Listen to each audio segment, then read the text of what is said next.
এখন আমরা আছি এক ভয়ঙ্কর একটি জঙ্গলে। আফ্রিকার জঙ্গল এটা। এই জঙ্গলে আছে অনেক বাঘ ভাল্লুক, অনেক প্রয়োজনীয় জিনিস যাদের ওষুধ প্রয়োজন এই জায়গা থেকে ওষুধ সংগ্রহ করে।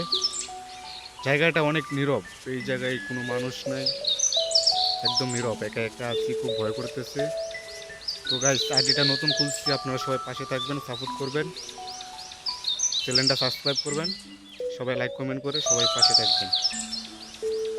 জঙ্গল থেকে এখন বাইরমু, দেখা যাক কোন দিক দিয়ে যাওয়া যায়। অনেক সুন্দর পরিবেশ, মনোমুগ্ধ পরিবেশ, অনেক ভালো লাগতেছে এই জায়গায় এসে। দেখেন চারদিকের কি অবস্থা। তো গাইস, আবারও বলতেছি, আইডিটা নতুন খুলছি, চ্যানেলটা সবাই একটু পাশে থাকবেন, ভিডিও বানানোর জন্য উৎসাহ করবেন। ভিডিও বানাবো, আপনাদের মাঝে ভালো ভালো ভিডিও দেওয়ার চেষ্টা করব, সবাই পাশে থাকবেন। এই যে আমরা জঙ্গল থেকে বের